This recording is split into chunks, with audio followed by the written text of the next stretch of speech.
एक दिन की बात है कि अकबर और बीरबल दोनों एक उपवन में बैठे हुए आनंद मना रहे थे। इतने में शाम हो गई। जब बीरबल घर जाने को तैयार हुआ तो बादशाह ने उसे रोककर कहा, बीरबल, आज कई दिनों से मैं एक बात सोच रहा था, परंतु तुमसे कहना भूल जाता था। हम एक हकीम से मिले हैं। वह हकीम दवा बनाता है और उस हकीम से हमें भी कुछ दवा बनवानी है। समस्या यह है, उसमें बैल का दूध पड़ता है। यदि तुम कहीं से उसे ला दो तो अति उत्तम हो। बीरबल बादशाह अकबर की मंशा समझ गया और मन में कहा कि बादशाह इस बहाने मुझे मूर्ख बनाना चाहते हैं। बीरबल बोला, इसमें घबराने की कौन सी बात है, मैं एक सप्ताह में बैल का दूध ला दूंगा। बादशाह ने कहा, 2-4 दिन और अधिक लग जाएं तो कोई चिंता की बात नहीं है, परंतु दूध का आना बहुत लाजिमी है। वह दूध हमें किसी भी कीमत पर चाहिए। बहुत अच्छा, कहता हुआ बीरबल वहां से विदा हुआ। वह घर जाकर एकांत स्थान में बैठ गया और बैल के दूध वाले प्रश्न पर विचार करने लगा। चिंताग्रस्त बीरबल के कई घंटे का समय यूं ही बीत गया। जब भोजन करने का समय हुआ तो उसकी लड़की बुलाने आई। वह अपने पिता का चेहरा उतरा और चिंतित देखकर ठिठक गई। जब उसको खड़े कई मिनट हो गए और पिता का ध्यान न टूटा तो उसने पिता से चिंता का कारण पूछा। ये बीरबल की बड़ी लड़की थी और वह इसकी बुद्धिमत्ता की कई बार परीक्षा भी ले चुका था, फिर भी ऐसे गूढ़ विषय में उसे सफलता मिलेगी ऐसी आशा स्वप्न में भी न थी। इसलिए कुछ समय तक उसकी बातों को अनसुनी कर टाल मटोल करता रहा। पुत्री के बार बार अनुरोध करने पर उसे विवश होकर बादशाह का कठिन प्रश्न सुनाना पड़ा। कन्या बोली, पिताजी, ये कौन सी ऐसी कठिन बात है जिसके लिए आप ऐसे चिंताकुल हो रहे हैं। चलिए, भोजन का समय बीता जा रहा है, मैं उसका उत्तर 1 हफ्ते के भीतर ही बादशाह को पहुंचा दूंगी। लड़की के ऐसे उत्तर से बीरबल की चिंता काम ही गई और साहस कर भोजन करने गया। इस प्रकार जब 2 दिन व्यतीत हो गए तो बीरबल की लड़की ने एक नई तरकीब निकाली। उसने पुराने कपड़ों को निकाला और उनका एक गट्ठर तैयार किया। जब आधी रात का समय हुआ तो उस गट्ठर को सिर पर लादकर नदी तट पर जा पहुंची और कपड़ों को पटक पटक कर धोने लगी। बादशाह का महल ठीक नदी तट पर बना हुआ था। आधी रात के समय नींद के प्रथम प्रहर में जब कपड़ा धोने की आवाज बादशाह के कान में पड़ी तो उसकी नींद भंग हो गई और पहरे वाले संतरी को पुकार कर बोला, देखो, इतनी रात्रि में कौन धोबी कपड़ा धो रहा है, उसे तुरंत पकड़कर मेरे पास लाओ।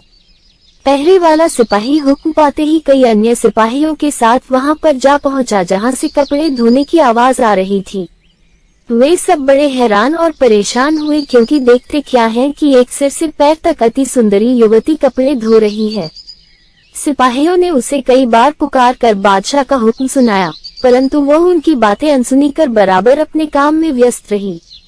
आखिर एक सिपाही उसके बिल्कुल समीप पहुंचकर बोला, अरे, तू कौन है जो इतनी धृष्टता कर रही है और पुकारने पर सुनती भी नहीं। चल, तुझे बादशाह ने बुलाया है। लड़की तो बादशाह के पास पहुंचना ही चाहती थी, परंतु फिर भी अपना अभिप्राय छिपाकर बोली, आप लोग मुझे क्यों डेक देने पर उतारू हुए हैं, लो मैं अपने घर चली जाती हूँ। सिपाहियों ने कहा, खबरदार, तुम्हारा भला इसी में है कि सीधे हम लोगों के साथ बादशाह के पास चलो। लड़की कपड़ों को जस का तस छोड़कर उनके पीछे हुई और जब बादशाह के समीप पहुंची तो बड़े अदब से झुककर सलाम किया और डरी सी होकर एक किनारे खड़ी हो बादशाह के हुक्म की प्रतीक्षा करने लगी। अकबर क्रोध से आग बबूला हो रहा था। उसने अपनी लाल लाल आंखें निकालकर पूछा, ऐ कमबख्त, तू कौन है और इस रात्रि के मध्यकाल में यहाँ कपड़े क्यों धो रही है। लड़की ने देखा कि बादशाह क्रोध से तमतमा गया है, इसलिए कांपती हुई गिड़गिड़ाकर लड़खड़ाती जुबान से बोली, श्रीमान, श्रीमान, मैं तो। बादशाह को उसे घबराई हुई देखकर दया आ गई और उसे सांत्वना देते हुए बोला, तू इतना घबराती क्यों है। यदि साफ साफ बतला देगी तो तुझे माफी दी जाएगी, अन्यथा बहुत कष्ट उठाएगी। लड़की ने कहा, महाराज, मुझे इस समय बहुत आवश्यकता पड़ी है जिस कारण विवश होकर कपड़े धोने आई हूँ। बादशाह ने कहा, ऐ अभागी, ऐसी कौन सी जरूरत थी जिसके लिए तू इतनी परेशान है। लड़की ने उत्तर दिया, क्या कहूँ महाराज, आज दोपहर में मेरे पिता ने एक लड़की को जन्म दिया है, इसलिए मैं दिन भर तो और कामों में परेशान थी। इस वक्त फुर्सत पाने पर कपड़े धोने आई हूँ, क्योंकि साफ कपड़ों की आवश्यकता आन पड़ी है। लड़की के ऐसे अटपटे उत्तर को सुन बादशाह बड़ा आश्चर्यचकित हुआ और उसे फटकारते हुए बोला, अरे नादान छोकरी, तू क्या बकती है?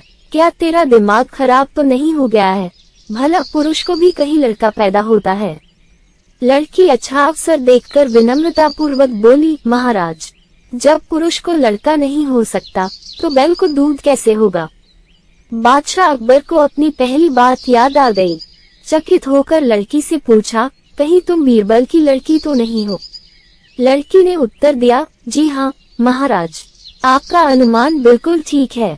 बादशाह उसकी इस चतुरता से बड़ा प्रसन्न हुआ और उसको आभूषण और द्रव्य पुरस्कार में देकर बड़ी इज्जत से पालकी में बैठाकर विदा किया। लड़की ने घर पहुंचकर पिता का चरण स्पर्श कर रात की घटना की सारी बात को सुनाया। बीरबल अपनी बुद्धिमती कन्या से बहुत प्रसन्न हुआ और उसका पुरस्कार उसे लौटाकर बहुत आशीर्वाद दिया। ये कहानी आपको कैसी लगी हमें कमेंट करके अवश्य बताएं। अगर आप चैनल पर नए आए हैं तो चैनल को सब्सक्राइब करें, वीडियो को लाइक करें। वीडियो देखने के लिए आपका धन्यवाद।